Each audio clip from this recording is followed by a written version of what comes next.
Bienvenue à notre post-it. Aujourd'hui, on a un texte de l'Apocalypse qui parle de Jésus. Alors, si cela t'intéresse, il faut vraiment écouter ce post-it jusqu'à la fin. Il se trouve, bien sûr, dans le livre d'Apocalypse de Jean, au chapitre 22 et au verset 13. Il nous dit comme ça le texte.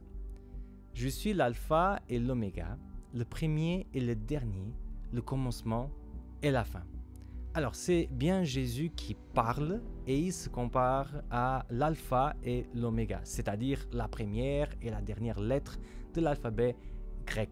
Mais pourquoi cette image? Pourquoi il a décidé de s'exprimer comme ça, dire qu'il est l'alpha, l'oméga, le premier, le dernier, le commencement et la fin? Tout d'abord, Jésus voulait nous montrer qu'il est éternel. De la même façon que on a le commencement et la fin, on a l'alpha et l'oméga. Jésus a été dans le passé, en occasion dans le présent, et il sera là dans le futur. Il a accompagné toute l'histoire de cette terre, mais encore mieux, il accompagne ta vie et ma vie. Mais deuxièmement, moi je pense qu'il y a aussi une autre chose qu'on peut apprendre avec ce texte. Parce qu'étant donné qu'il est le premier, le dernier, j'aimerais poser la question, est-ce que quand on fait quoi que ce soit dans notre vie, est-ce qu'on l'appelle à être le premier et le dernier?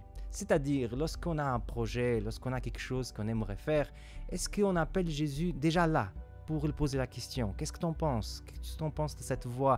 Est-ce que j'irai par ici, par là? Est-ce qu'on met Dieu dans l'équation lorsqu'on réfléchit à nos projets?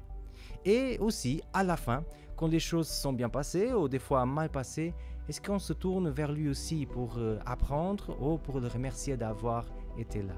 En tout cas, moi je pense qu'on peut soit rester avec une ou avec l'autre. Passer toute notre vie à croire dans un Dieu éternel, c'est vrai, mais c'est pas la meilleure des choses.